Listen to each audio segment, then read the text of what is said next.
What is up, everyone? Welcome to episode 2 of Beating the Backlog, where I talk about the games that I've beat that are on my backlog. I think the title is pretty self-explanatory. If you missed episode 1, go back, check it out. I talk about Tomb Raider, the Definitive Edition for the PS4, being that one. This is another game I'm going to talk about, not on PS4, I beat it on Wii U, and that is, I think it was a launch title for the Wii U, Super Mario 3D World. A lot of people are probably just like, what the heck is this game, 3D World, who talks about this? When I got my Wii U, this is one of the games I definitely want to try to get for the game or for the game console. Mixing my words up here.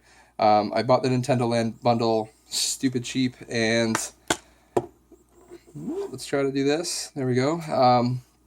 Got it really really cheap, but I really wanted to play Super Mario 3D World, so I found it on a GG used. Great deal, and started to play it.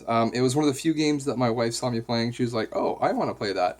So we both played together for one or two worlds, and then for whatever reason we stopped playing.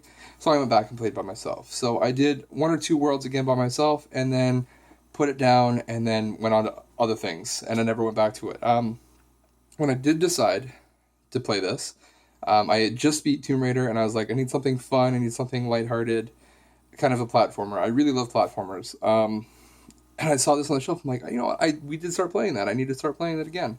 So I checked my file, and it was over a year old since I played this game. Well, it's time to beat it. So I definitely went back. I was really happy to play it.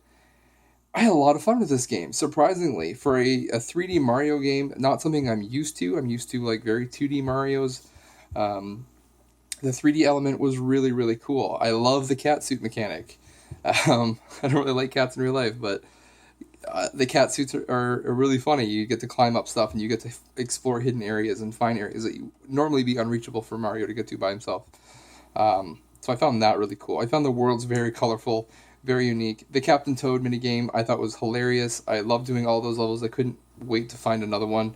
I'm going to have to pick up Captain Toad at some point, because that was a really cool mechanic.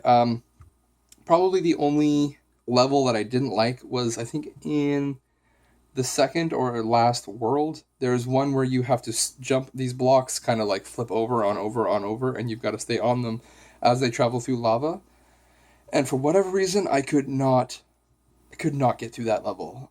It was just impossible. So, and this brings me on to the next subject I want to talk about, is the golden Tanuki suit. I'm very on the fence about this. I know some people hate it and some people like it. I'm one of those people on the fence. I'm not sure if I like it at all. In the case of that, I was happy to have it. If you don't know what the golden Tanuki suit is, it's basically after the game realizes that you suck at this level, they put a little Tanuki box that you can go under, and you can hit it, and this golden Tanuki thing comes out, feather, whatever you want to call it, falls down, you pick it up, and you're essentially the Mario in a Tanuki suit, so you can fly a little bit, and you can float around and whatever, and you can spin a tail and attack. You can do all those things, but you're also invincible, so enemies will run into you and die. So it's just a way to help you get through the level. And I don't know how I feel about it. In the case of that level, I was happy to have it, because I'm just like, no, I hate this level. I don't want to do this. There's something about the perspective, and I just couldn't get it. I couldn't do it. And as hard as it is to admit failure, that was one of those moments where I wasn't sure if I was going to get past it, and then that golden Tanuki suit came up, and I was really happy that it was there. But other than that, I really tried to avoid it. I think the first time I actually did use it was completely by accident. I was like, oh, how did I miss this? What is this box? And I got it, and I was like, oh, well, this is really cheap. I don't want to be doing this. So I beat the level like that. The only thing the golden Tanuki suit does not shield you from is like falling off a level or going into lava or something like that. Then you're gonna die. That's just part of the game. But other than that, you're completely invulnerable. You can run through everything.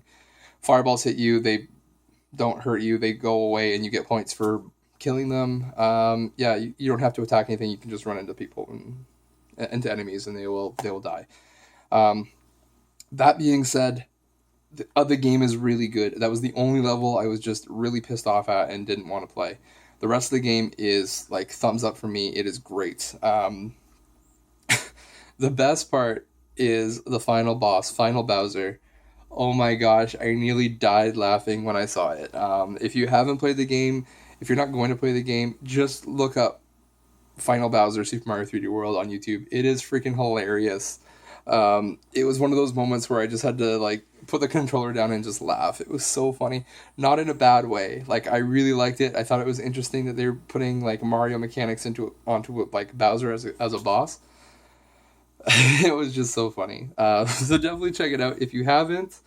If you haven't beaten the game and you are playing it, don't spoil it. Just work up to it and look forward to experiencing it for yourself. It's really really fun. So, anyways, that is going to do it for this video. Thank you very much for watching, and look forward to the next video coming up soon. See you later.